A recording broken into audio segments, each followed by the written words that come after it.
আমি এই ইরানের বাজারে গিয়েছিলাম তেহরানে ফল কিনতে। তো ইরান তো হলো মানব সভ্যতার ঐতিহ্য। সেই 1450 বছর আগেও রোমার পারস্য ছিল পৃথিবীর পরাশক্তি। রোমার পারস্য, ইরানিদেরকে বলা হয় পার্সিয়ান। ওরা হলো পৃথিবীর সবচেয়ে সুদর্শন মানুষ, সবচেয়ে সুদর্শন। তো গতকালকে আমি ইরানে গেলাম একটা মার্কেটে ফল কিনতে। এত আইটেমের ফল, বিশ্বাস করবেন, এত আইটেমের ফল, এগুলো বাংলাদেশে কল্পনাও করবে না। এত মজা, এত সুস্বাদু, এত রসালো। আমি জিজ্ঞেস করলাম এই ফলগুলো কি ইরানের না আউট অফ ইরান? বলে না, এটা ইরানেই হয়। এত আইটেমের, শত শত আইটেমের ফল। আমাকে একটা কমলা দিল, কমলাটা ভাইঙ্গা মুখে দিলাম। আমাকে বাংলাদেশের মতন তো আর মেডিসিন মারে না ওরা।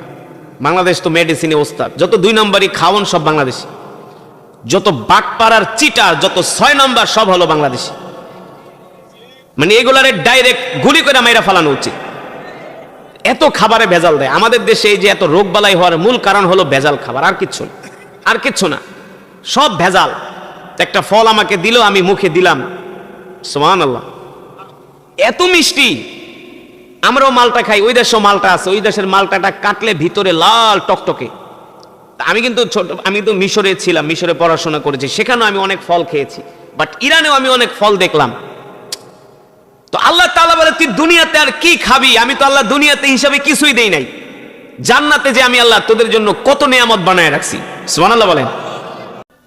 আজকে সন্ধ্যার সময় আমি দেশের বাইরে থেকে এসেছি, ইরানে গিয়েছিলাম 4 দিন আগে।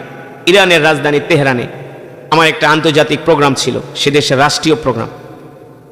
তো বাংলাদেশে তো এখন মনে করেন যে শীতের অবস্থা, ইরান তেহরানে যেই দিন শীত পড়ে না সেই দিনও ইরানে বরফ পড়ে। পুরা তেহরানটা মনে হয় একটা ডিপ ফ্রিজ। আমি রাস্তা দিয়ে যাচ্ছি, গাড়ি দিয়ে, 2 পাশে পাহাড়, পুরা পাহাড়, বরফ আর বরফ। কি যে মানে নয়নাভিরাম দৃশ্য, এটা আপনাদেরকে বইলা বুঝাতে পারবো না নিজের চোখে না দেখলে। 2 পাশে গাছ, গাছগুলার পাতার ভিতরে বরফ পড়া, পুরাটা গাছ মানে এত সুন্দর।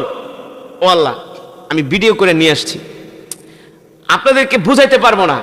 2 পাশের পাহাড়গুলো মানে বরফে আচ্ছাদিত হয়েছে, গাছগুলো, গাছের পাতাগুলোতে বরফ, পুরোটা সাদা ধবধবে দৃশ্য দেখা মনে হলো যে দুনিয়াটা যদি এত সুন্দর হয় তাহলে আল্লাহ জান্নাত কত সুন্দর করে বানায় রাখছে, এত সুন্দর। বাংলাদেশে যখন শীত পড়ে, এখন তো একটু শীত কম, আর একটু বেশি শীত পড়লে ফজরের নামাজে বাংলাদেশে মুসল্লি পাওয়া যায় না, মসজিদে মুসল্লি নেই, এশারের নামাজে মুসল্লি নেই। আমার প্রোগ্রাম ছিল তেহরান, ইরানের রাজধানী তেহরান থেকে প্রায় 70 কিলোমিটার দূরে একটা জায়গা। সেখানে গেলাম, আমি মনে মনে ভাবি পুরা তেহরান বরফ আর বরফ। 2 মিনিট বাইরে দাঁড়াইলে পুরো হাত ঠান্ডা হয়ে কাঠ হয়ে যায়, কাঠ। ফলের দোকানে গেছি, একটা খুরমা খেজুর হাতে নিয়ে খাইতেছি, দেখি লোহার মতো টাইট। আমি কই মেয়ে এত খেজুর টাইট কে? আপনি 0 ডিগ্রি সেলসিয়াস, বোঝেন কি, মানে পুরা বরফ হয়ে গেছে গা, খেজুর শক্ত লোহার মতো টাইট। মানে এমন কেন? কয় শীতের কারণে। আমাকে ওরা প্রোগ্রামে নিয়ে গেল, গাড়ি আসছে হোটেলের সামনে, গাড়ির গেট খুলবে, খুলতে পারে না, পুরো গাড়ির গেট পুরো বরফে জমে গেছে গা। পরে পিটায় পিটায় বরফ ছুটে পরে গাড়িতে ঢুকছি। ঢোকার পরে আমি তো শেষ ঠান্ডায়, তাড়াতাড়ি বরফ দে, হিটার দে, হিটার দিয়ে আমার কোনো রকম একটু গরম ঠরম করলো। আমি আজকে কি কেরাত পড়বো, আমি তো ঠান্ডায় বুঝতেছি। আমি বলি এই প্রোগ্রামে গিয়ে তোকে লোক হইব নাকি? আমাকে প্রায় ইরানের 25 মিলিয়ন টাকা, 25 মিলিয়ন টাকা, 25 লক্ষ টাকা, মানে বাংলাদেশের 1 টাকা ইরানের 300 টাকা, ওদের মুদ্রার দাম কম। তো 25 মিলিয়ন টাকা দিয়া আমাকে টিকিট কেটে প্রায় 2 লক্ষ সামথিং, 2 লক্ষ থেকে 2,20,000 টাকা লাগছে আমার বিমানের টিকিট। তা আমি এত কষ্ট করে তো আমরা 5 লাখ টাকা খরচ করে আনছস, এই শীতে আমি কি কারাত পড়বো? তোকে লোকজন এতো না এই শীতে। আমগো দেশে তো এই শীত পড়লে তো মনে করেন মাহফিল তো দূরের কথা, মসজিদ তো দূরের কথা, সবগুলা চায়ের দোকানে বসে বিড়ি খেতে আর আড্ডা মারত। আমি বলি এই প্রোগ্রামে কি লোক হবে নাকি?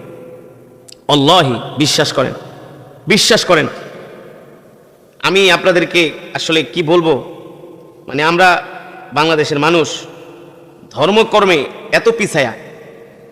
এই যে দেখেন বরফ কারে কয়, কত প্রকার কি কি।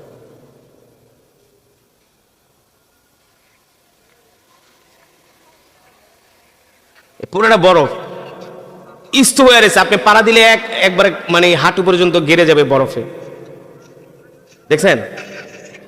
তো যেটা বলছিলাম, আমি বলি কি এই বরফের ভিতরে এই শীতের দিকে মানুষ আসবে নাকি?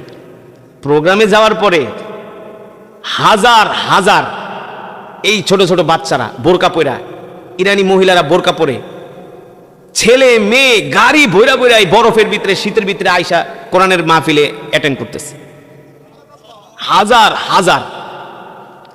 আমাদের দেশে শীত পড়লে মনে করেন কুত্তারে পিডেলে বাইরে তো না, মানুষ তো দূরের কথা। সেখান থেকে গেলাম এক জায়গায়, একটা মসজিদে, ইস্পাহান, বরফ পড়তেছে, বরফ। সেই বরফের ভিতরে এশারের নামাজ পড়তে মসজিদে আইছে, এশারের নামাজ পড়তে মসজিদে আসছে। তাও প্রোগ্রাম চললো রাত 1:30টা পর্যন্ত। আমি 2টা বাজে হোটেলে এসছি। বাংলাদেশে শীত পড়লে মুসল্লি খুঁজে পাওয়া যেত? কোন ওয়াজে লোক পাওয়া যেত? যারা দুনিয়াতে কোরআনকে ভালোবাসবে, আল্লাহ তাআলা বলবে, বান্দারা আজকে আমি আল্লাহ তোমাদেরকে বিনা হিসাবে জান্নাত দিয়ে দিব, কারণ তোমরা দুনিয়াতে আমার কোরআনকে ভালোবাসতে, এই কারণে তোমরা হলে আমার পরিবারের অন্তর্ভুক্ত। আহলুল কোরআন হুম আহলুল্লাহ, সুবহানাল্লাহ বলেন। বর্তমানে তারেক রহমান বিএনপির চেয়ারম্যান, অনারেবল চেয়ারম্যান জনাব তারেক রহমান, তার মা ছিলেন সাবেক প্রধানমন্ত্রী বেগম খালেদা জিয়া। সাবেক প্রধানমন্ত্রী বেগম খালেদা জিয়ার একটি কাজের মেয়ে ছিল, তাকে কেয়ার করতেন, সব সময় তার পাশে থাকতেন। তিনি যখন জেলে ছিলেন, এই ফাতেমা যে বলেছিল যে আপনারা সাবেক প্রধানমন্ত্রীকে জেলে রাখবেন, তো আমিও তার সাথে জেলে থাকতে চাই। তো বিচারকরা অবাক হয়ে গেলেন যে বলে কি, কেউ কি ইচ্ছা করে জেলে যেতে চায়? জেল তো জেলেই, যতই ভিআইপি ভাবে থাকুক, ভিআইপি মর্যাদা দেখ না কেন, তারপর জেল তো জেলেই। সে বলতেছে আমিও ম্যাডামের সাথে আমি জেলে থাকব। তো আদালত সেটা অ্যাকসেপ্ট করলেন, খালেদা জিয়ার সাথে ফাতেমাকেও জেলে থাকার অনুমতি দিলেন। এখন তিনি দেশে এসে সরকারিভাবে এফিডেভিট করে আইনত তিনি এই ফাতেমাকে বললেন, আজ থেকে ফাতেমা আমার পরিবারের অন্তর্ভুক্ত, অর্থাৎ সে হচ্ছে এখন থেকে আমার বোন। তাকে আমি বোন হিসাবে সরকারিভাবে কি করলাম? স্বীকৃতি দিলাম। অর্থাৎ আমার মায়ের বাবার যত স্থাবর অস্থাবর সম্পত্তি আছে, আমি যেই ভাগ পাবো, ফাতেমাও সে মেয়ে হিসাবে ততটুকুন সম্পত্তির ভাগ। তিনি যে সাবেক প্রধানমন্ত্রী বেগম খালেদা জিয়ার পরিবারের একজন সদস্য হতে পেরেছেন, তাকে সদস্য হিসাবে গ্রহণ করেছেন, স্বীকৃতি দিয়েছেন, এটা তার জন্য অনেক বড় গর্বের বিষয়। তো আপনাদেরকে আমার বোঝানোর উদ্দেশ্য হলো, এটাই আমি বোঝাতে চাই, এই গল্প বলা আমার উদ্দেশ্য নয়। আপনাদেরকে আমার বোঝানোর মূল মিনিং হলো যে এই পৃথিবীতে কেউ যদি প্রধানমন্ত্রীর পরিবারের সদস্য হতে পারে, এটা তার জন্য গর্বের। কেউ যদি প্রধানমন্ত্রীর সাথে সম্পর্ক রাখতে পারে, এটা তার জন্য গর্বের। কেউ মন্ত্রীর সাথে সম্পর্ক রাখতে পারলে এটা তার জন্য গর্বের। কেউ এমপির সাথে সম্পর্ক রাখতে পারলে এটা তার জন্য গর্বের। আপনাদেরকে বোঝানোর উদ্দেশ্য হলো, এই দুনিয়াতে কোনো এমপি মন্ত্রীর পরিবারের অন্তর্ভুক্ত হওয়ার জন্য যদি এটাকে মানুষ গর্বের বিষয় মনে করে, হাসরের ময়দানে যেই দিন আল্লাহ তাআলা ডাকবে, এ আমার বান্দা এদিকে আসো, তোমরা দুনিয়ার জমিনে আল্লাহর কোরআনকে ভালোবাসতা, আমার কোরআনকে মহব্বত করতা, আমার কোরআনের তেলাওয়াত শুনতা, আমার কোরআনের মজমায় আসতা, আজকে আমি আল্লাহ তোমাদেরকে হাসরের ময়দানে, আমি রব তোমাদেরকে আমার পরিবারের অন্তর্ভুক্ত করে নিলাম। জান্নাতে যাওয়ার জন্য আর কোনো বাধা থাকবে? থাকবে? আর জান্নাত কেমন জান্নাত? কেমন জান্নাত বলেন? উদাহরণ দিব, একটু শোনাবো কেমন জান্নাত আল্লাহ আমাদের বানায় রাখছে, শুনবেন? আল্লাহ রাব্বুল আলামিন বলেন, এ দুনিয়ার মানুষ, আমি আল্লাহ তোমাদের জন্য এমন জান্নাত বানায় রাখছি, হাদাইকা ওয়া আনাবা, ওই জান্নাতের মধ্যে আমি আল্লাহ তোমাদের জন্য আঙ্গুরের বাগান বানায় রেখেছি। কিসের বাগান? জোরে বলেন, কিসের বাগান? আঙ্গুরের বাগান। আল্লাহ তাআলা বলে, বান্দারে, আমি আল্লাহ শুধু জান্নাতে তোমাদের জন্য আঙ্গুরের বাগান বানায় রাখি নাই, আমি আল্লাহ সেখানে তোমাদের জন্য মধুর নহর বানিয়ে রেখেছি। সেখানে তোমরা মধু পান করবে, দুধের শরবত তোমরা পান করবে। সুবহানাল্লাহ বলেন। আমি আল্লাহ জান্নাতের ইটগুলো রূপা দিয়ে বানিয়েছি, সুবহানাল্লাহ বলেন। জান্নাতের ইটগুলো আমি আল্লাহ, সেখানে আমি আল্লাহ জান্নাতের ইটগুলো আমি আল্লাহ স্বর্ণ দিয়ে বানিয়ে রেখেছি। জান্নাতের মধ্যে যেই গাছগুলো থাকবে এই গাছগুলো আমি আল্লাহ স্বর্ণ দিয়ে বানিয়ে রেখেছি।